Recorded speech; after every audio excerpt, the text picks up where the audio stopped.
नमस्कार, आभार, अभिनंदन, स्वागत आप सभी का सवाल लाख टके का में आज कई सारे सवाल हैं। सवाल ये कि आज जिस तरीके से ऑटो सेक्टर की पिटाई हो रही है, क्या ये एक खरीदारी का मौका हो सकता है या अभी यहाँ पर और भी ज़्यादा गिरावट बाकी है। सवाल ये भी कि मिड कैप शेयरों में आज शुरुआती कारोबार में जिस तरीके की तेज़ी देखने को मिल रही थी, वहाँ से जो गिरावट है, क्या मिड कैप शेयरों में खरीदारी का मौका है या फिर यहाँ पे और ज़्यादा गिरावट देखने को मिल सकती है। तीसरा महत्वपूर्ण सवाल निफ्टी को लेकर के बना हुआ है। आज काफ़ी ज़्यादा महत्वपूर्ण स्तर के आसपास इस समय निफ्टी ट्रेड करता हुआ 22,799 ये स्तर देखने को मिल रहा है। और क्या 22,800 के ऊपर की क्लोजिंग रह पाएगी या फिर जिस तरीके से बाज़ार इस समय नीचे जा रहा है इंट्राडे लो की तरफ, या फिर बाजार नए लो बनाता हुआ दिखाई देगा। तमाम प्रश्न हैं, इन प्रश्नों के उत्तर तलाशेंगे आज के इस कार्यक्रम में और आपके प्रश्नों के उत्तर भी देंगे। और सबसे पहले रूबरू कराएंगे हमारी आज के विशेष मेहमान आस्था जैन जी से। आस्था जी, बहुत बहुत स्वागत आपका आज की इस चर्चा में जुड़ने के लिए। पहली टिप्पणी मैम, मार्केट को लेकर के क्या व्यू है आपका? काफ़ी पिछला ये पूरा हफ्ता जो है बाज़ार जो है काफ़ी उतार चढ़ाव भरा रहा। 22,800 एक सपोर्ट बना हुआ है। क्या ये सपोर्ट आज टूटेगा, और अगर टूटता है तो नीचे की तरफ और कहाँ सपोर्ट देख रही हैं आप? गुड आफ्टरनून विपुल जी। बिल्कुल, देखिए जिस तरह से मार्केट्स में आज वापस से हमने वीकनेस का दौर देखा है, तो काफी अभी मुझे ऐसा लगता है कि इम्पोर्टेंट सपोर्ट 22,800 का तो खैर ऑलरेडी टूट चुका है, क्योंकि निफ्टी अब 22,768 के आसपास ट्रेड कर रही है। लेकिन 735 का भी काफी इम्पोर्टेंट सपोर्ट है, 735 730। अब अगर वो लेवल्स ब्रेक होते हैं तो फिर निफ्टी में और ये जो गिरावट है ये फर्दर हमें देखने को मिल सकती है। तो वीकनेस अभी भी बनी हुई है चार्ट्स के हिसाब से मार्केट में। और निफ्टी मुझे लगता है अब जो डाउन साइड के लिए तैयार हो रही है, वो मेरे हिसाब से यहाँ पे मोटा मोटी हम कह सकते हैं 22,700 का पहला लेवल है और उसके बाद 22,670 का दूसरा लेवल है, जहां तक निफ्टी अभी जा सकती है। ठीक है मैम, बड़ी संख्या में लोग आपसे जुड़ना चाह रहे हैं, प्रश्न पूछना चाह रहे हैं और समझने की कोशिश करना चाह रहे हैं कि आखिर में इस बाज़ार में करें तो करें क्या। पहला प्रश्न लेते हैं और बड़ी संख्या में लोग सवाल जो पूछना चाह रहे हैं उसमें पहला प्रश्न आएगा जगदीश माली जी का। SJVN के ऊपर इन्होंने प्रश्न पूछा हुआ है मैम आपसे, और इन्होंने 96 पे लेकर के होल्ड कर रहे हैं। कह रहे हैं अभी क्या करना चाहिए, SJVN पे होल्ड करें या फिर एक बार के लिए निकल जाएं। पिछले कुछ दिनों में एक रिकवरी यहाँ पर ओवरऑल जो जितने PSU शेयर हैं उनमें आती हुई दिखाई दी है। थोड़ा आज फिसल रहा है, ऑलमोस्ट फ्लैट ट्रेड करता हुआ। आपकी टिप्पणी क्या होगी? 96 के लिए हुए हैं, 93 94 इस रेंज में अभी काम कर रहा है। जी बिल्कुल, देखिए एसजेवीएन की यहाँ पे बात करें तो चार्ट्स पे कल एक पॉजिटिव मोमेंटम दिखाने की पूरी कोशिश की थी, अपने 20 डेज एक्सपोनेंशियल मूविंग एवरेज के ऊपर के क्लोज देने की भी कोशिश की है। तो वो जिस तरह का मोमेंटम बना हुआ है, वो कोशिश तो कर रहा है कि एक बॉटम फॉर्म करने की, जो कि तकरीबन इसने बनाया है 86 के लेवल पे। तो अभी होल्ड करने की सलाह रहेगी। हो सकता है कि ये जो तेजी आई है इसमें थोड़ा सा ये और ऊपर जाए, जिसमें कि अब जो नेक्स्ट लेवल देखने को मिलेंगे वो 99 के रहेंगे।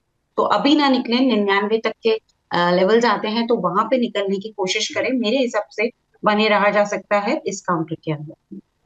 जी, चलिए अगले दर्शक के पास चलते हैं और उनका प्रश्न लेते हैं। मैम, आज NHPC पे भी आपकी राय जानना चाहेंगे। इन तमाम शेयरों में अच्छी रिकवरी रही है और रिटेल पार्टिसिपेशन काफ़ी ज़्यादा देखने को मिली है। अभी NHPC के लिए इमीडिएट टारगेट क्या होंगे सर मैम? बिल्कुल, एनएचपीसी की बात करें तकरीबन 80 के आसपास ये चल रहा है। लेकिन अब जो नेक्स्ट लेवल ये काउंटर में दिखाता हुआ नजर आएगा, वो पहला तो 84 का और उसके बाद 87 का। 84 से 87 के अब इसमें टारगेट्स हमें गोइंग फॉरवर्ड देखने को मिल सकते हैं। तो एसजेवीएन भी यहाँ पे चार्ट्स में मजबूत लग रहा है। इनफैक्ट एनएचपीसी जो है वो एसजेवीएन और एनएचपीसी दोनों ही मजबूत लग रहे हैं, लेकिन एनएचपीसी ज्यादा मजबूत लगता है। तो अगर मैं एसजेवीएन से कंपेयर करूं तो दोनों चार्ट्स में से एनएचपीसी का चार्ट ज्यादा बेटर लगता है। NHPC का चार्ट ज़्यादा बेटर लग रहा है, 80 के आसपास पहुंच चुका है। टारगेट मैम इमीडिएट क्या होंगे इस समय NHPC पर? जी, एनएचपीसी के मैंने टारगेट्स दिए हैं 86 से 84 का पहला और उसके बाद 86 87 के दूसरे। चलिए ठीक है मैम। इस बीच जब दो पावर की बात हुई, एक तीसरा पावर जो है वो इरडा कैसे पीछे रह जाए। और साईनाथ पजांगे जी कह रहे हैं कि इरडा इन्होंने ले रखा है, 175 पे इनकी बाइंग है और ये कह रहे हैं कि यहाँ पर अभी होल्ड करें या निकल जाएं। यहाँ पर भी अच्छी रिकवरी आई है, हायर लेवल पे लोगों के पास पड़े हुए हैं। आज 3-4% के आसपास की मजबूती इरिडा के शेयर में। मार्च सीरीज से ये एफएंडो में भी शामिल होने जा रहा है। जब से खबर आई है उसके बाद से मजबूती बनी हुई है। 180 के आसपास क्या करना चाहिए? देखिए, इरेडा में आज का क्लोज बहुत अहमियत होल्ड करता है। अगर आज ये 182 के ऊपर का क्लोज देने में कामयाब हो जाता है तो और ज्यादा अच्छा तेज हो जाएगा।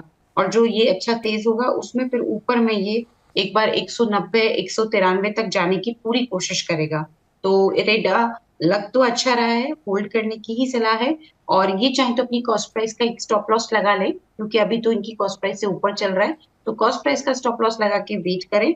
एक बार ऊपर में 193 का पहला टारगेट रख सकते हैं, और वो अगर मीट आउट होता है तो 200 का दूसरा टारगेट रहेगा।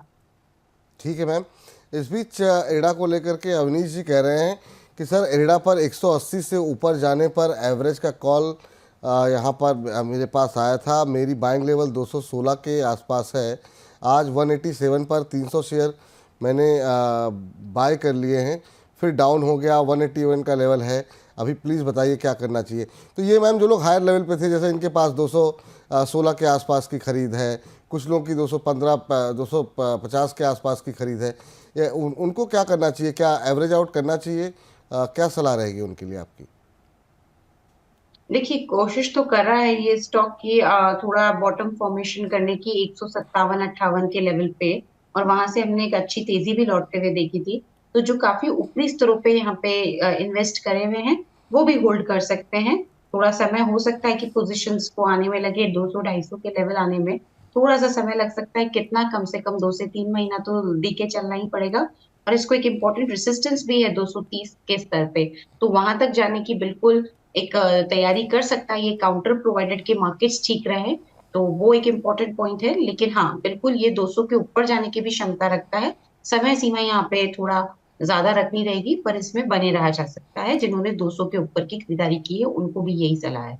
ठीक है मैम।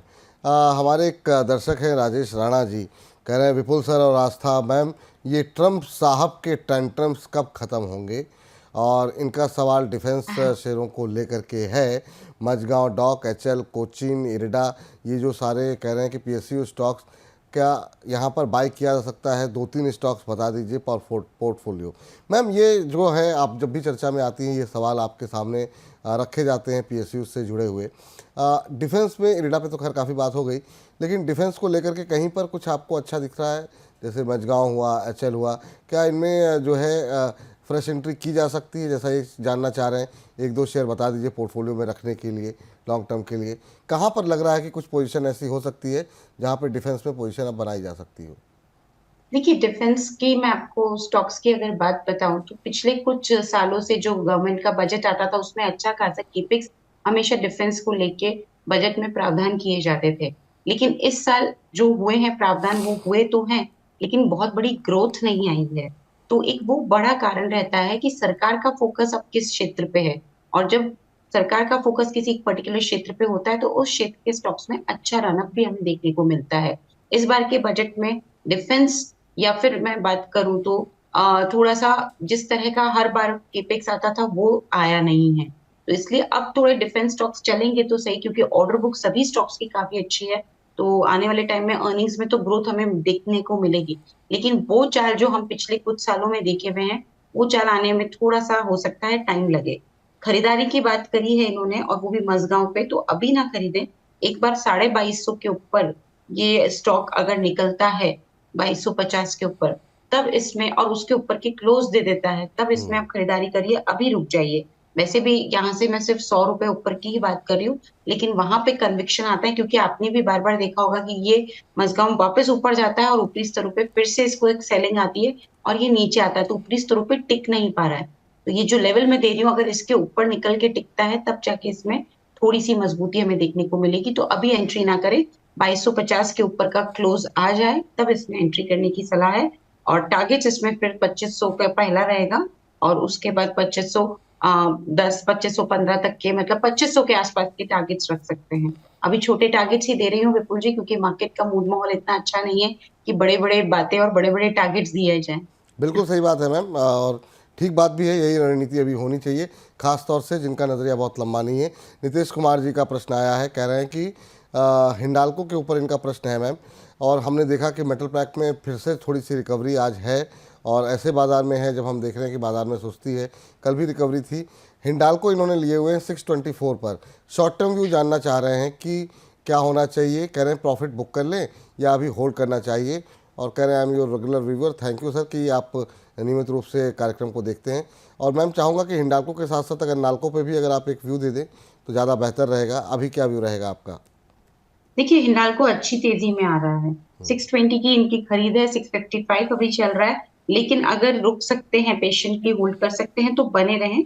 और 620 की खरीद है तो स्टॉप लॉस 635 का रख लें, लेकिन पोजीशन 630 का रख लें, 35 भी नहीं, 630 का एक स्टॉप लॉस रख लीजिए और पोजीशन में बने रहिए। हिंडाल्को में जो नेक्स्ट टारगेट अब देखने को मिलेगा वो मेरे हिसाब से यहाँ से 20-25 रुपए ऊपर, एटलीस्ट 675 से 679, यानी कि 680 के आसपास के टारगेट अब हमें ये काउंटर नेक्स्ट टारगेट के रूप में दिखाता हुआ नजर आएगा, तो बने रहे इस पे। और अच्छी तेजी में ये है। दूसरा सवाल नेशनल एल्यूमिनियम पे था, नाल्को की जो हम बात करते हैं, जी तो वहां पे भी तेजी बनी हुई है, लेकिन दोनों में से अगर एक चार्ट की बात करें तो हिंडाल्को का चार्ट बेहतरीन लगता है। तो पहली चीज तो ये। दूसरी तरफ इसमें भी तेजी बनी हुई है, बने रहा जा सकता है। आज का क्लोज 201 202 के ऊपर दे दिया तो अच्छा तेज हो जाएगा। इसमें इनिशियल टारगेट तो 205 का रहेगा, छोटा टारगेट है क्योंकि वहां पे एक इंपॉर्टेंट रेजिस्टेंस है, लेकिन अगर वो लेवल भी तोड़ के ये ट्रेड करने लगा तो फिर हमें 215 से 225 के लेवल देखने को मिलेंगे। दोनों चार्ट्स अच्छे लग रहे हैं। हिंडाल्को का चार्ट ज्यादा अच्छी पोजीशन में है, और जो भी इनकी कॉस्ट प्राइस है उसके ऊपर का ही स्टॉप लॉस मैंने हिंडाल्को में इनको दिया है। ठीक है मैम। और इस बीच हमारे साथ अगले दर्शक हैं शशि भूषण प्रधान जी, जो कि हैं कटक उड़ीसा से। कह रहे हैं कि सर मैं पिछले चैनल के प्रोग्राम से मैं आपका फ़ैन हूँ, थैंक यू सर, और बहुत बहुत धन्यवाद आपका कि आपको कार्यक्रम पसंद आते थे पहले भी और अभी भी। कह रहे हैं कि मैं फंस गया हूँ NIT को लेकर के, और इन्होंने 210 रुपये पे ख़रीद करके ये फंसे हुए हैं NIT पे। जानना चाह रहे हैं कि अभी क्या करना चाहिए। अभी अगर हम NIT पे नज़र डालें तो भाव देखने को मिल रहा है 126 के आसपास, आज 1.5% के आसपास की गिरावट NIT के शेयर में देखने को मिल रही। पिछले एक महीने में करीब 23% के आसपास की गिरावट यहाँ पर देखने को मिली है मैम। अभी इनके लिए क्या सजेशन रहेगा? इन्होंने 210 की इनकी बाइंग है, तो 80-90 रुपये पर शेयर का इनको नुकसान हो रहा है। जी बिल्कुल। देखिए NIT की बात करें तो यहाँ पे इनको नुकसान काफी बड़ा हो रहा है, तो मैं इसको दोनों तरीके से थोड़ा एनालाइज करना चाहूंगी, फंडामेंटल और टेक्निकल। अगर मैं यहाँ पे फंडामेंटल की बात करूँ तो नतीजे यहाँ पे डी ग्रोथ आई थी 7% की प्रॉफिट के अंदर दिसंबर क्वार्टर के अंदर, और अगर डी ग्रोथ आती है और ऑपरेटिंग प्रॉफिट में भी 3% की डी ग्रोथ थी, यानी कि -3% ऑपरेटिंग प्रॉफिट और -7% नेट प्रॉफिट में ग्रोथ थी। तो जब ग्रोथ ही नहीं आती है तो डेफिनेटली फिर वो स्टॉक भारी लगने लगता है, महंगा लगने लगता है, और उसी वजह से ये स्टॉक में यहाँ पे बड़ी हमने फॉल देखी है। इसमें इन्होंने स्टॉप लॉस नहीं लगाया तो वो एक थोड़ा सा दिक्कत का मामला हो गया, लेकिन मेरे हिसाब से एक स्टॉप लॉस छोटा ही लगाइए पोजीशन में, जो कि अभी तो आ रहा है 111 के स्तर पे, लेकिन 111 का लेवल अगर टूटता है तो फिर इसमें से एग्जिट करने की सलाह रहेगी। वैसे छोटा स्टॉप लॉस तो यहाँ पे देखा जाए तो 119 के आसपास का आ रहा है, माफ कीजिएगा, लेकिन थोड़ा बड़ा ही लगा लीजिए क्योंकि वो तो कभी भी ट्रिगर हो सकता है। तो 100 छोटा लगाना है तो 119 का लगा लीजिए, और बड़ा लगाना है तो 11 का लगा लीजिए, और उस स्टॉप लॉस के साथ होल्ड करिए। बट ये स्टॉक अभी और टूट सकता है क्योंकि इसमें रिजल्ट्स में कुछ भी ग्रोथ नहीं थी, उल्टा डी ग्रोथ आई। ठीक है मैम। इस बीच सिद्धू जी के पास चलते हैं, दिल्ली से हैं सिद्धू जी। सिद्धू जी को नमस्कार। जी नमस्कार सर, कैसे हैं? हम बहुत अच्छे हैं सिद्धू जी, आप कैसे हैं बताइए, कहाँ से बोल रहे हैं? बस बढ़िया सर, दिल्ली से बोल रहे हैं। ओह, दिल्ली से ही बोल रहे हैं, चलिए बहुत अच्छी बात है सर। अब मौसम में परिवर्तन हो गया है सर अब दिल्ली के अंदर? जी सर, मौसम में तो थोड़ा परिवर्तन हो गया है, बढ़िया मौसम है। बढ़िया सर मौसम है एक सवाल था कि एक हमारे पास अदानी पावर है जी, किस रेट पर है? अदानी पावर हमारे पास 495 पे है। 495 पे आपने ले रखे हैं, और और सर हाँ, और कितने समय होल्ड कर सकते हैं? होल्ड कर सकते हैं साल भर 1.5 साल भर, तो कोई दिक्कत नहीं है, बट इसे हम अभी एवरेज करें या क्या करें? और एक दूसरा, आज हमने टाटा स्टील और इरेडा को बेचा है, तो हम जुबिलेंट फूड में एंट्री करना चाहते हैं, क्या वो सही है? टाटा स्टील आवाज तो चलना शुरू हुआ, आपने बेच दिया, चलिए कोई बात नहीं। और इरडा भी? हमारा हमारा 121 पे बाइंग था सर, अच्छा अच्छा अच्छा, चलिए इसलिए ठीक मैंने बेचा है। है। हाँ। IRDA Tata steel Jubilant food पे एंट्री करे या एनएचपीसी पे, दोनों में से किसी एक पे राय चाहिए। एनएचपीसी पे बात हो गई, लेकिन फिर भी पूछ लेते हैं, ठीक है। जी। अदानी पावर आपने 495 के आसपास लिया हुआ है, 10-12 रुपए नीचे एवरेजिंग करने का कोई लॉजिक है नहीं इस पे। वो आपके भाव के इर्द गिर्द ही है, और ऐसा शेयर है कि अगर मान लीजिए कि अभी रिकवरी आ गई बाजार में, तो हो सकता है 495 आज ही पहुंच जाए। तो ऐसे में एवरेजिंग करने का कोई लॉजिक नहीं है। लेकिन हाँ, किन लेवल्स पे एवरेजिंग करनी चाहिए और क्या सलाह रहेगी मैम? क्या सलाह रहेगी? एक तो अदानी पावर पे, और दूसरा आज इन्होंने इरडा और टाटा स्टील से एग्जिट लिया है। अब ये एक दो शेयर इन्होंने जो आइडेंटिफाई किए, एक तो जुबिलेंट फूड है, एक इन्होंने आइडेंटिफाई किया हुआ एनएचपीसी। इनमें से किसी में आप सजेशन देंगी? पहले अदानी पावर पे बात।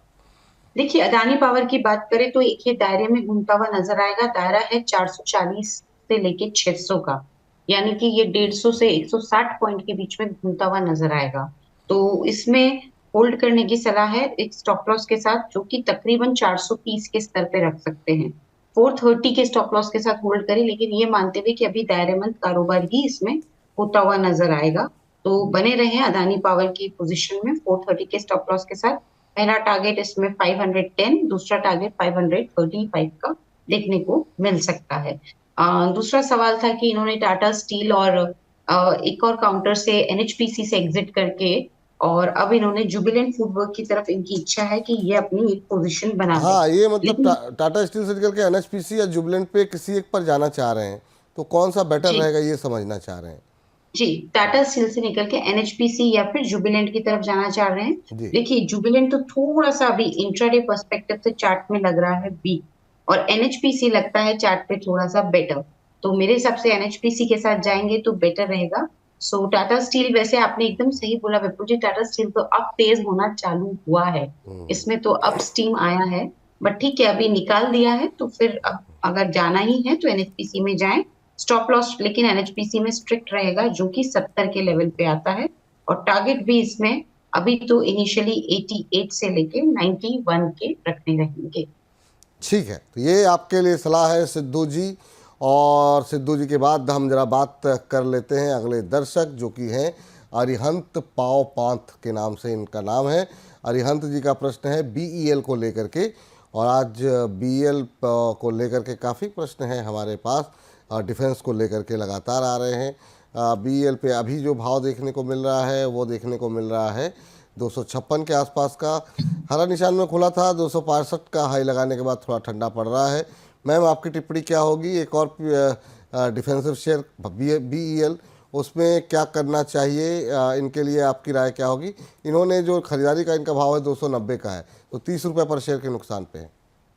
देखिए, अभी तो होल्ड कर लीजिए, लेकिन ये एक इम्पोर्टेंट रेसिस्टेंस जो बार बार फेस कर रहा है वो 265-64 के लेवल पे है। आज का हाई भी देखा जाए तो 62.5 का है। तो जब तक ये 265 का लेवल पार नहीं कर लेता, तब तक बहुत अच्छा तेज ये होगा नहीं। और उसके बाद के टारगेट 274 से 280 के रहेंगे। पर अभी तो होल्ड ही करना चाहिए इस काउंटर को, और मैंने जो लेवल्स दिए हैं बस उनका ब्रेक होने का वेट कर लीजिए। नीचे में स्टॉप लॉस 239 का रखेंगे। ठीक है मैम। आज पावर और डिफेंस पे काफ़ी सारे सवालों पे हमने बातचीत की। एक अगर आप और शेयर पे बातचीत कर ले सुज़लॉन को लेकर के, तो हम मुझे लगता है कि हमारी चर्चा काफ़ी हद तक पूरी होगी। काफ़ी प्रश्न यहाँ पर भी रहते हैं सुज़लॉन को लेकर के, और अब चूँकि यहाँ पर रिकवरी ज़बरदस्त आई हुई है निचले स्तरों से और फिर से ऊपर की तरफ जा रहा है। 1.5% की आज भी मजबूती है 55 के आसपास। इस रैली में क्या 70 तक जा सकता है या 60 पहली रुकावट है? आप कैसे देख रहे हैं चार्ट्स को? देखिए, चार्ट्स ठीक लग रहे हैं, कोशिश तो कर रहा है, लेकिन इसमें जिसने भी लिया है वो 45 के स्टॉप लॉस के साथ बने रहे हैं। आपने 70 तक की बात की, बट मुझे इमीडिएट लेवल्स जो इसमें ऐसा लग रहा है जो दिखा सकता है ये, वो 65 के रहेंगे। माफ कीजिए, वो 70 के रहेंगे। 70 तक के लेवल्स बिल्कुल ये दिखा सकता है। तो यहाँ पे बने रहे, पहला 65 का लेवल और उसके बाद 70 का लेवल। तो आपने जो पूछा कि 70 तक जा सकता है, तो प्रोबेबिलिटी है कि ये 70 तक जाए, लेकिन उसके पहले 65 पे बड़ा रेसिस्टेंस है, वो पार करना जरूर। 65 पे पहला रेजिस्टेंस है, वो पार करना आवश्यक है। हम महेंद्र सिंह राजपुरोहित जी जानना चाह रहे हैं सर्वोटेक पावर सिस्टम के बारे में, और वो कह रहे हैं कि यहाँ पे वो सर्वोटेक में फ्रेश एंट्री लेना चाह रहे हैं। अभी तक इनकी एंट्री हुई नहीं है, पर ये एक फ्रेश एंट्री यहाँ पर लेना चाह रहे हैं। अभी जो प्राइस है वो 129 के आसपास है और मोमेंटम में है शेयर। 4% की मजबूती सर्वोटेक के अंदर आज देखने को मिल रही है। करेक्शन यहाँ पर भी अच्छा खासा हुआ है, एक महीने में 16-17% करेक्ट हुआ है। लेकिन अभी जो रैली है मैम पिछले 2-3 दिन के अंदर देखने को मिली है, क्या फ्रेश बाइंग की सलाह होगी? नहीं, फ्रेश बाइंग की अभी सलाह नहीं है विपुल जी। 135 के ऊपर का क्लोज देने लग जाए तब जाके फ्रेश बाइंग का यहाँ पे मौका ढूंढेंगे, अभी ना करें। लिया हुआ है तो होल्ड किया जा सकता है 108 के स्टॉप लॉस के साथ, बट फ्रेश बाइंग के लिए जो मैंने लेवल दिए हैं 135 उसके ऊपर ही करेंगे। बाकी रखेंगे 108 के स्टॉप लॉस के साथ। तो टारगेट इसमें अभी इनिशियली तो मेरे हिसाब से यहाँ पे रखा जा सकता है 135 का, और उसके बाद दूसरा टारगेट यहाँ पे रहेगा 150 का। ठीक है मैम। पिछले कई दिनों से हमारे पास हमारे एक दर्शक जो कि लगातार प्रश्न पूछ रहे हैं, उनका प्रश्न शामिल नहीं हो पाया, उनका प्रश्न ले लेते हैं। और ये सवाल हमें भेजा गया है, कांडपाल जी की तरफ से भेजा गया है और इनका प्रश्न मैम ये जानना चाह रहे हैं डैम कैपिटल के ऊपर कि डैम कैपिटल में अभी क्या स्ट्रेटजी होनी चाहिए, क्या करें डैम कैपिटल को लेकर के। आपकी टिप्पणी क्या होगी मैम, आप बताएं। मैं इनका सवाल मुझसे मिस हो गया है, किस भाव पे इन्होंने लिए हुए हैं, मैं आपको एक सेकंड में बता रहा हूँ। जी, डैम कैपिटल की बात करें तो वीक लग रहा है ये काउंटर। किसी भी वजह से 238 के लेवल के नीचे का क्लोज दे दे तो कंप्लीटली एग्जिट है और नो फ्रेश एंट्री रेकमेंडेड है। ठीक है, 416 पे लेकर के बैठे हुए हैं मैम, तो अभी तो मतलब क्या करें, 416 पे लॉस काफ़ी ज़्यादा है इनको। एक बार अगर आप रिपीट कर दें तो। जी जी, देखिए इतने ऊपरी स्तर पे लिया हुआ है, लेकिन इसका अभी तक का ऑल टाइम लो 238 का लगा है। तो वो अगर लो हिट होके उसके नीचे क्लोज करने लगा तो और ज्यादा मंदी आएगी। तो 237 का या फिर 235 का एक स्टॉप लॉस लगा ले। अगर स्टॉप लॉस ट्रिगर होता है तो पार्शियली जरूर लॉस बुक कर। चलिए संदीप घोष जी से बातचीत कर लेते हैं। संदीप जी को नमस्कार। नमस्कार विपुल सर, नमस्कार। कैसे हैं संदीप जी आप? ठीक है सर, चलिए आप सुनाइए सर। हम सर बस बहुत बढ़िया, आपसे बात करके और अच्छे हो गए। बताइए क्या पूछना चाह रहे हैं आप? सर मेरा दो सवाल है। एक हाँ। सवाल तो ये है, मैं 5 लाख रुपया लेके कैश बैठा हूँ, किंतु हिम्मत नहीं हो रही है मैं कहाँ पे इन्वेस्ट करूँ। जिसमें भी इन्वेस्ट कर रहा हूँ वही नीचे जा रही है। तो मैं मैम से यही सजेशन लेना चाहता हूँ, जो 5 लाख रुपया मेरे को 5 साल के लिए इन्वेस्ट करना है। जैसे मैंने लोग एफडी करते हैं वैसे हिसाब से मैं 5 साल के लिए एफडी करूंगा, 15% 20% के आसपास रिटर्न आ जाए। ये मेरा एक सवाल है सर, किसमें और कौन सा शेयर में इन्वेस्ट करूँ ये 5 लाख रुपया। दूसरी सवाल है सर मेरा, SBFC मैं 95 में ले रखा हूँ, 55 शेयर है। फिर से बताइए सर, कौन सी कंपनी का नाम बताइए? SBFC। FBFC? हाँ, S for Sandeep, B for Bombay, A for finance, C for cash. अच्छा, SBFC फाइनेंस आपने लिया हुआ है, 95 पे लिया हुआ है। 95 में लिया हुआ है, 100 शेयर है। अच्छा, ठीक है सर। कब तक होल्ड कर सकते हैं इसे आप?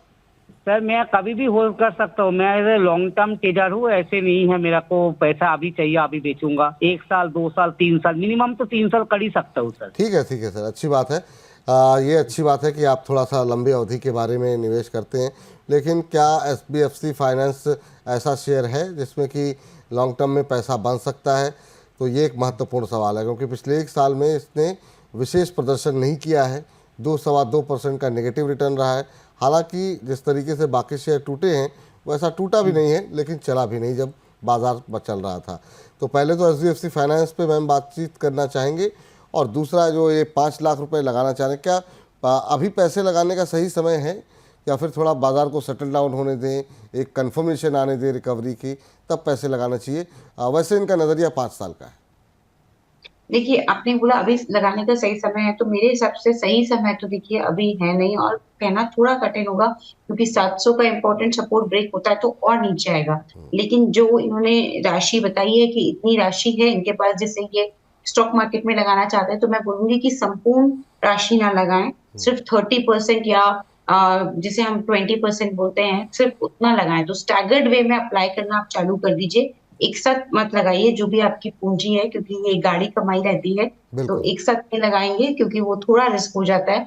तो जो भी 30% है उसना आप चालू करिए और धीरे धीरे धीरे धीरे फिर इस क्वांटिटी को आप बढ़ाते जाइए। तो अभी तो सिर्फ 30% ही एलोकेशन करें, अगर करना है तो पूरा ना करें, पहली चीज। दूसरी चीज है कि कौन से सेक्टर अच्छा लगता है, तो कैपिटल गुड्स नहीं इतना अच्छा लगता, लेकिन प्राइवेट बैंक्स बहुत अच्छे लगते हैं। तो प्राइवेट बैंक पे एक नजर बना सकते हैं, वहां पे आईसीआईसीआई बैंक काफी बेहतरीन लगता है, थोड़ी वहां पे नजर बनाएंगे। दूसरी तरफ कंजम्पशन गुड स्टॉक्स काफी पसंद आते हैं, जी। उसमें से टाटा कंज्यूमर प्रोडक्ट्स पे एक नजर बनाई जा सकती है, तो वो भी एक काउंटर काफी पसंद आता है। ठीक है, तो ये जो है दो शेयर तो हैं आपके लिए, बता दिए गए हैं, लेकिन साथ ही साथ पैसे अभी एक साथ नहीं लगाने हैं सर, थोड़ा थम जाइए।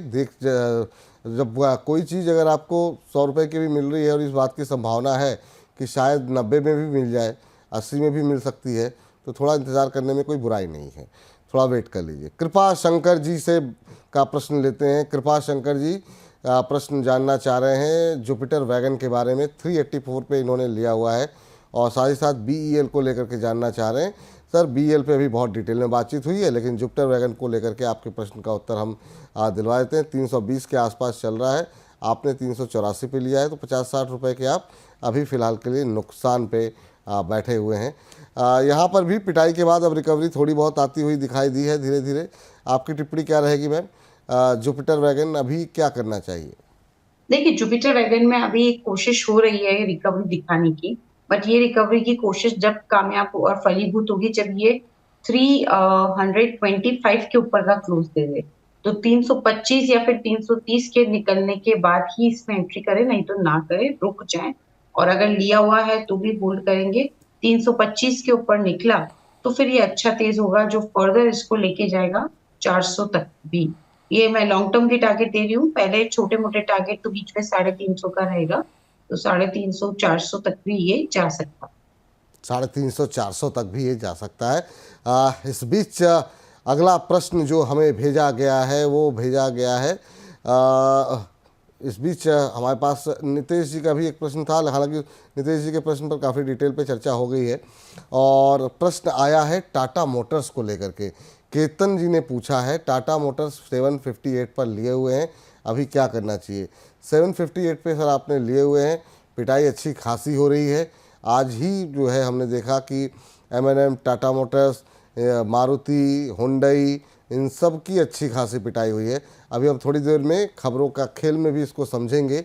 मैम, एक EV पॉलिसी पर बातचीत हो रही है, और उसके बाद से जैसे ये खबर बातचीत बाज़ार के अंदर आई है, उसके बाद से बड़ी सेलिंग देखने को मिल रही है, और उसमें ये कहा गया है कि जो EV को लेकर के जो नियम है इंपोर्ट को लेकर के, उसको थोड़ा सा रिलीव किया जाएगा। तो वो चिंताएं बढ़ रही हैं कि विदेशी जो प्लेयर्स हैं वो शायद आएंगे, इसके चलते बाज़ार में दबाव है। आप टाटा मोटर्स पे क्या सलाह देंगे अभी इनके लिए? देखिए, टाटा मोटर्स देखा जाए तो वीक ही लग रहा है ये काउंटर, और इसमें भी एक इम्पोर्टेंट लेवल है 665 का या फिर 660 का, मानिए अगर वो ब्रेक होता है तो फिर और अच्छी तेजी ये आ जाएगी। देखिए 673 के आसपास अभी ये चल रहा है, लेकिन इम्पोर्टेंट लेवल इसका 660 का है, तो उसको ध्यान में रखिए और होल्ड करिए। स्टॉप लॉस चाहे तो 660 का ही लगा सकते हैं। ये टाटा मोटर्स पे है, और आप लोग बने रहिए, क्योंकि अभी जो है ना खबरों का खेल के अंदर थोड़ा टाटा मोटर्स, हुंडई, महिंद्रा, इन पे जो आज पिटाई हो रही है उस पे बारे में थोड़ा और डिटेल में बातचीत हम लोग करने वाले हैं आगे चल करके। इस बीच जो है वारी एनर्जीज़ पर जानना चाहती हैं सुनीता पांडे जी, और कह रही हैं कि मैंने IPO के टाइम से शेयर पड़े हुए हैं, और मैम से ही वो जानना चाह रही हैं। मैम, चूँकि IPO बाज़ार पे आपकी विशेष नज़रें रहती हैं, वारी एनर्जीज़ को लेकर के जानना चाह रही हैं कि IPO के टाइम पे पड़े हुए हैं, टाइम से पड़े हुए हैं, अभी क्या करना चाहिए ये बताइए। क्या करना चाहिए मैम? वारी एनर्जीज़ में कल परसों काफ़ी अच्छी रैली देखने को मिली थी, अभी क्या होल्ड कर सकते हैं? देखिए, होल्ड करने की ही सलाह रहेगी वारी एनर्जीज पे। कल आपने बिल्कुल सही फरमाया, अच्छी रैली देखने को मिली थी, पर ये रैली और ज्यादा अच्छी हो जाएगी अगर ये कुछ इंपॉर्टेंट लेवल के ऊपर अगर ये क्लोज कर देता है, यानी कि 2285 आज का लेवल तो वो है। 2285 के ऊपर क्लोज हुआ तो और तेज होगा, जिसमें फिर हमें जो टारगेट देखने को मिलेंगे वो 2700 तक के रहे। अगले जो प्रश्न भेजा गया है हमें, अगले माफ कीजिएगा, हमारे दर्शक जो हैं रोज़ी जी हैं, प्रिकॉल के बारे में जानना चाह रहे हैं और कह रहे हैं कि अभी क्या करना चाहिए, क्या ये फंडामेंटली बेहतर स्टॉक है। देखिए प्रिकॉल के बारे में आपने पूछा सर, अगर ऑटो सेक्टर ही नहीं चलेगा तो प्रिकॉल जैसी कंपनियों पे रिटर्न नहीं बनेंगे। अभी जो बादल हैं वो ऑटो सेक्टर के लिए उतने अच्छे नहीं है, लेकिन पूछते हैं फिर भी क्या यहाँ पे कोई गुंजाइश है। 434 के आसपास प्रिकॉल चल रहा है, एक महीने में करीब 17% के आसपास का करेक्शन देखने को मिला है। 435 434 ये लेवल देखने को मिल रहे हैं। क्या सजेशन रहेगा मैम प्रिकॉल लेकर के? रोजी जी के पास है और इनकी खरीद 540 की है, यानी 100 रुपये पर शेयर का नुकसान। देखिए प्रिकॉल कोशिश कर रहा है विपुल जी चलने की, और इसमें एक इम्पोर्टेंट लेवल है 455 का। जब तक ये 455 के ऊपर नहीं निकल जाता तब तक ये और अच्छा तेज नहीं होगा। तो पहली हिदायत तो ये रहेगी कि 455 का टूटने का बिल्कुल वेट कर ले ये लेवल का। दूसरा ऐसा लगता है अगर 455 के ऊपर गया तो ये 470 और 490-95 तक जाने की पूरी कोशिश कर सकता है। तो ये काउंटर अभी तेज नहीं हुआ, लेकिन जैसा मैंने बोला 455 के ऊपर ये क्लोज देने लगा तो फिर ये अच्छा तेज हो जाएगा, फिर तो 490 तक के भी एक चाल दिखा सकता है। तो बने रहने की सलाह रहेगी इस काउंटर पे, अभी ना निकले।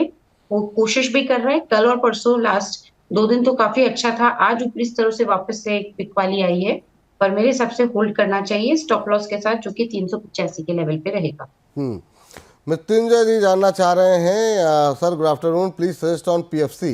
पीएफसी के शेयर इन्होंने लिए हुए हैं 500 रुपए के भाव पर, 100 शेयर इनके पास हैं। कह रहे हैं कि big fan of Aastha ma'am, तो आपके बहुत बड़े प्रशंसक हैं मैम ये, और ये आपसे राय जानना चाह रहे हैं क्या करना चाहिए। अभी 110 रुपये का नुकसान पीएफसी पे इनको हो रहा है, 500 पे खरीदे हैं, 390 का लेवल। पीएफसी आरईसी जैसी कंपनियां अब क्या पोर्टफोलियो का हिस्सा बनाएं या अभी वेट करें? आपकी टिप्पणी क्या होगी मैम? पीएफसी पे देखिए अभी कंपनी पोर्टफोलियो का हिस्सा बनने के लिए थोड़े लेवल्स को क्रॉस करना जरूरी है, जिसमें 395 का एक इम्पोर्टेंट लेवल आता है। अगर 395 के लेवल के ऊपर गया तो फिर ये तेज भी होगा, 415 तक भी जा सकता है। तो अभी पोर्टफोलियो का हिस्सा ना बनाए, थोड़ा इसको संभलने दें, और 95 यहाँ से ज्यादा दूर है नहीं, 4-5 रुपए की बात है, लेकिन कंफर्मेशन अच्छी खासी आ जाएगी। 95 के ऊपर का क्लोज मिले तो फिर इसको एड ऑन किया जा सकता है। पहला टारगेट 415 का रहेगा, 415 के बाद जो दूसरा टारगेट देखने को मिलेगा वो 440 का रहेगा। चलिए, और इस बीच हमारे साथ पंजाब से जुड़ी हैं स्वाति जी। स्वाति जी को नमस्कार। नमस्कार विपुल सर। नमस्कार स्वाति जी, कैसी हैं आप? सर मैं बढ़िया हूँ, आस्था मैम की फैन हूँ। ओह बहुत अच्छी बात है, आस्था मैम की फ़ैन है। और मैम स्वाति जी आपसे प्रश्न पूछना चाह रही हैं। पंजाब में कहाँ से हैं मैम आप?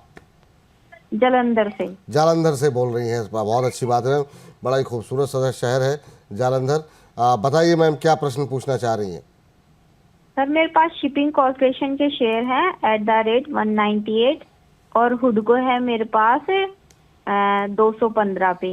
मेरे को लॉन्ग टर्म और शॉर्ट टर्म दोनों पे रिव्यू दिला दीजिए। अच्छा, थोड़ी देर आप बने रहिए फोन लाइन पर। शिपिंग कॉर्पोरेशन का रेट आपने क्या बताया? 198? हाँ जी 198। चलिए 198 पे आपने लिया हुआ है। एक और डिफेंस की कंपनी मैम, आज मुझे लगता है थंब हमारा डिफेंस के ऊपर ही जाता हुआ दिखाई दे रहा है, जिस तरीके से सवाल डिफेंस पे काफ़ी ज़्यादा आए हैं। 160 का भाव, 38 रुपये पर शेयर का नुकसान। अभी क्या करना चाहिए? धीरे धीरे करके पिछले 1-2 दिन के अंदर थोड़ी रिकवरी आती हुई ओवरऑल पूरे डिफेंस पैक पे यहाँ पर भी आई है। क्या सलाह रहेगी इनके लिए? देखिए यहाँ पे नुकसान जरूर हो रहा है। स्वाति मैम को सबसे पहले तो धन्यवाद। और देखिए इसमें अभी और तेजी आने में टाइम लगेगा मैम, क्योंकि अभी इसको कुछ लेवल्स पार करना जरूरी है, जिसमें 170-175 पहला लेवल आता है। जब तक ये 170-175 के ऊपर नहीं जाता है तब तक इसमें वापस तेजी नहीं आएगी। तो ये लेवल्स आप आराम से ध्यान में रख लीजिए कि ये पार होने जरूरी है अच्छी तेजी आने में। लेकिन रख सकते हैं इसको, इसमें से निकलने की राय नहीं है। तो आप होल्ड करेंगे मैम इस काउंटर को और स्टॉप लॉस लगा लेंगे 145 के आसपास। तो 145 के स्टॉप लॉस के साथ इसको बने रहने की सलाह है। लेकिन असली तेजी तो मैंने जैसा बताया 175 के ऊपर आएगी, और उसके बाद 190 का पहला टारगेट और फिर 200 के ऊपर के लेवल, यानी कि 205 तक भी हमें ये काउंटर दिखा सकता है। तो होल्ड करने की सलाह है, लेकिन जो लेवल्स दिए गए हैं बस उनके ऊपर के क्लोज आने जरूरी हैं अच्छी तेजी के लिए। दूसरा सवाल इनका हुडको पे था, हुडको पे, राइट? हुडको किस रेट पे लिया मैम आपने? हाँ, मैंने 215 पे। 215 पर आपने हुडको लेकर के आपने रखा हुआ है। मैम हुडको पे क्या करना चाहिए? रियल्टी पे काफ़ी इधर दबाव देखने को मिला है हाल फिलहाल के अंदर। अभी जो है हुडको पे क्या करें? 193 के आसपास चल रहा है। देखिए 215 पे लिया हुआ है, 193 के आसपास ये काउंटर अभी चल रहा है। इसमें तेजी 200 के ऊपर ही बनेगी। सबसे पहली चीज तो ये इसमें मैं क्लियर कर दूं, इसको भी बने ही रहना है। ये दोनों काउंटर ऐसे हैं स्वाति मैम कि ये लंबे समय में आपको लॉस नहीं दिखानी चाहिए, ऐसी मेरी उम्मीद है। तो उसी हिसाब से अभी होल्ड करने की सलाह रहेगी। इस काउंटर पे भी स्टॉप लॉस के साथ, स्टॉप लॉस आएगा 175 के लेवल पे। टारगेट इसमें अभी तो हमें इमीडिएटली 210 के पहले और उसके बाद 222 के दूसरे टारगेट्स देखने को मिलेंगे। लेकिन मैं फिर बोलती हूँ, एक बार 198 के ऊपर का क्लोज आना बहुत जरूरी है इसको तेजी दिखाने के लिए। 198 के ऊपर का क्लोज आना बहुत ज़रूरी है। मैम जैसे स्वाति जी हैं, कह रही थी आपकी बड़ी प्रशंसक हैं। एक दौर था, और आप खुद इतनी बड़ी एक्सपर्ट हैं, एक दौर था कि फाइनेंशियल फ्रीडम महिलाओं के लिए सिर्फ बातें होती थीं। आप इस फील्ड के अंदर आए, अब चूँकि वुमेंस डे आने वाला है, ज़्यादा दूरी नहीं है, और हम लोग लखनऊ के अंदर एक बड़ा कार्यक्रम उस पर करने वाले हैं। तो आपसे जानना चाहेंगे, कितना कैसा लगता है आपको जब तमाम आप देखती हैं कि जो होम मेकर्स हैं, जो नई पीढ़ी की जो महिलाएं हैं, वो शेयर बाज़ार में अब रुचि दिखा रही हैं, इन्वेस्ट कर रही हैं, म्यूचुअल फंड में पैसे लगा रही हैं। आप कोई टिप्पणी करना चाहेंगी उनके ऊपर? देखिए काफी काफी अच्छा लगता है। मैं 2005 से इस मार्केट से जुड़ी हुई हूँ, लेकिन जो एक महिला निवेशक का जो मैंने इंटरेस्ट कोविड के बाद यानी कि 2020 के बाद देखा, वो बेहद सराहनीय है। स्पेशली लास्ट 3-4 या 5 वर्षों में अच्छी जागरूकता महिला निवेशकों में आई है स्टॉक मार्केट को लेके। और ज्यादातर ये माना जाता था कि जो महिला निवेशक होती है वो कंजर्वेटिव होती है, क्योंकि वो लोग कभी भी नहीं पसंद करते कि रिस्क लें और कैपिटल गंवाएं। और उस एक जो हम कह सकते हैं कि उस वजह से भी देखा जाए तो बहुत पहले जब हम 2005 में करते थे, तब बहुत ज्यादा नहीं थी महिला निवेशक। लेकिन अब ये पूरा जो माइंड फ्रेम है, उससे बाहर निकल के जो महिलाएं अभी इन्वेस्ट कर रही है, वो एकदम सराहनीय है। और मैं एक ही बात बोलना चाहूंगी, over the period of a time ये बहुत अच्छा रिटर्न देता है स्टॉक मार्केट। इसमें एक तो पेशेंस की जरूरत है, और एक सावधानी से इन्वेस्ट करिए। अपनी पॉकेट में जितना अलाउ करता है बस उतना ही करिए। लिवरेज ना करें, डेट लेके या उधारी लेके इस मार्केट में कोई भी इन्वेस्ट ना करे। बस ये 2 चीजों से बचे और ये मार्केट बिल्कुल अच्छा रिटर्न देता हुआ नजर आएगा। बिल्कुल, और ये बहुत अच्छी सलाह है आपकी। और एक चीज़ का और ध्यान रखें, ये जो आपके पास इधर उधर से जो टिप्स आती हैं और तमाम चीज़ें आती हैं, उन सुझावों पर मत जाएं। जो जेन्युइन जो लोग हैं, आस्था जी जैसे लोग जो कि सेबी द्वारा रजिस्टर्ड हैं, नियमों से बंधे हुए हैं, वो लोग जो सलाह दें उस पर फॉलो करें। ये व्हाट्सएप पे या इधर उधर से जो कुछ भी खरीदने की सलाह आती है, वो ना करें। आप जो है सही निर्णय लेंगी तो आपको निश्चित रूप से इसका फ़ायदा होगा। और बिल्कुल आपने सही कहा, फाइनेंशियल लिटरेसी काफ़ी तेज़ी से फैल रही है, और जो बाकी महिलाएं हैं उनको भी प्रेरणा मिल रही है कि वो भी जो है अपना निवेश बाज़ार के ज़रिए करें। ईश्वर चरण जी का प्रश्न आ गया है, और अनंत राज पर जो है इनका प्रश्न है। 860 पर लेकर के बैठे हुए हैं, कह रहे हैं टारगेट क्या है, कब तक प्रॉफिट होगा, और रोती हुई बहुत सारी इमोजीज इन्होंने भेजी हुई है। थोड़ा सा दर्द है अब फिलहाल रियल एस्टेट को लेकर के, लेकिन अभी देखते हैं क्या स्थिति देखने को मिल रही है। मैम आपकी टिप्पणी क्या होगी? वो 5% टूट गया है अनंतराज, आज में 516 का लेवल देखने को मिल रहा है। नतीजे आए थे, नतीजे ख़राब थे इसके, तो ये तो ध्यान थोड़ा सा आप लोगों को रखना पड़ेगा। रिजल्ट्स वगैरह कैसे आ रहे हैं, क्या खबर आ रही है, इन सब चीज़ों को ध्यान में रखते रहिए। आपकी टिप्पणी क्या होगी मैम? इनकी खरीद तो 800 के ऊपर की है। देखिए 800 के ऊपर की खरीद है, लेकिन मार्केट अभी बहुत ज्यादा खराब है, वॉलेटाइल है। इसलिए हम सब तरफ से देख रहे हैं कि थोड़ा सा प्रेशर देखने को मिल रहा है स्टॉक प्राइसेस में। ये काउंटर भी अभी वीक लग रहा है, और ये काउंटर नीचे में कोशिश कर सकता है एक बार 495 तक जाने की, तो इसका भी ध्यान रखें। चांसेस काफी ब्राइट हैं, लेकिन मैं फिर भी कहूंगी कि इतने बड़े नुकसान के साथ अभी एग्जिट ना करें और होल्ड कर लें इस काउंटर को। अब थोड़ा स्टॉप लॉस भी मैं बढ़ा दे रही हूँ।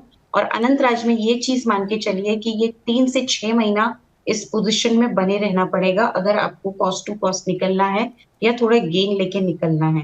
और तो वो चीज को ध्यान में रखते हुए होल्ड करने की सलाह है। स्टॉप लॉस 455 460 के जोन में रखना पड़ेगा। थोड़ा डीप स्टॉप लॉस में दे रही हूँ क्योंकि मुझे लगता है कि एक बार ये 500 के आसपास आने की कोशिश कर सकता है। ये काउंटर अभी भी वीकनेस और दिखा सकता है।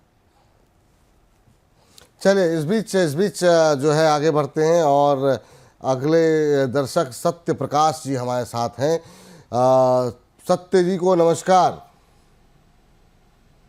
सर नमस्कार, बहुत अच्छा लग रहा है मनी 9 के बाद आपको यहाँ देख करके। अरे सर बहुत बहुत धन्यवाद, और हमको भी बड़ा अच्छा लग रहा है आपसे बात करके।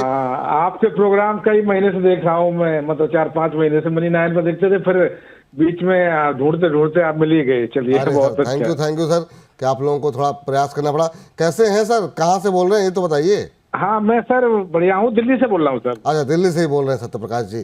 क्या करते हैं सर? हाँ मैं रिटायर्ड टीचर हूँ सर, तो थोड़ा बहुत आपको देखकर ही मैंने शुरुआत की है विपुल जी। और थैंक यू सर। और ये अच्छी बात है कि सर नई चीजें आप सीख रहे हैं रिटायरमेंट के बाद, और अनुभव आपका अच्छा रहे उसके लिए हम लोग प्रयास कर रहे हैं। मतलब बताइए आज का प्रश्न क्या है सर आपका? हाँ सर, प्रश्न एक संवर्धन मदरसन मैंने 195 में 195 में ले रखे थे जी जी। और अचानक मार्केट, उस समय मार्केट बढ़िया चल रहा था, अचानक नीचे चला गया। और ITI के शेयर हैं मेरे पास 462 के हैं 200 शेयर, और ये संवर्धन मदरसन के 195 के हैं 200। 195 ITI के भाव बताया आपने? ITI 462, बहुत महंगा है। 462, हालांकि आज 5% का अपर सर्किट लगा हुआ है। तो उसके लिए ITI के लिए सर अभी थोड़ी देर में, मुश्किल से 2-4 मिनट के अंदर हम लोग खबरों का खेल शुरू करेंगे, उसमें आपको उत्तर मिल जाएगा। संवर्धन मदरसन पे आपको बता देते हैं क्या करना चाहिए। 195 पे लिया हुआ है, यहाँ पर भी 60-70 रुपये का नुकसान हो रहा है आपको। मैम क्या सलाह रहेगी इनके लिए? 2.25% के आसपास की गिरावट तो है। बीच में जब ट्रंप साहब ने टैरिफ लगाया था तब भी जो है यहाँ पर बड़ी गिरावट आई थी, फिर रिकवरी आई। लेकिन फिर से वही कहानी है मैम कि ऑटो सेक्टर को लेकर के अभी जो खबरें हैं वो अगर वो परफॉर्म नहीं करेगा तो फिर जो ऑटो इंडस्ट्री में थोड़ी सी समस्या रहेगी। आपकी टिप्पणी क्या होगी संवर्धना मदरसन पे? देखिए लग तो वीक ही रहा है विपुल जी। ये अभी चार्ट्स के ऊपर 120 का एक बहुत इंपॉर्टेंट इसका सपोर्ट है 120 115 के जोन में, लेकिन अगर वो सपोर्ट भी ब्रेक होता है तो थोड़ी दिक्कत ज्यादा हो जाएगी क्योंकि weekly 200 week exponential moving average के नीचे ही आ जाएगा। तो अभी ये काउंटर में पेन लग रहा है, लेकिन अगर ये पेशेंस रख सकते हैं 6-8 महीने साल भर रुक सकते हैं तो बने रहिए, लेकिन शॉर्ट टर्म में तैयारी रखिए, थोड़ी और गिरावट आ सकती है इस काउंटर।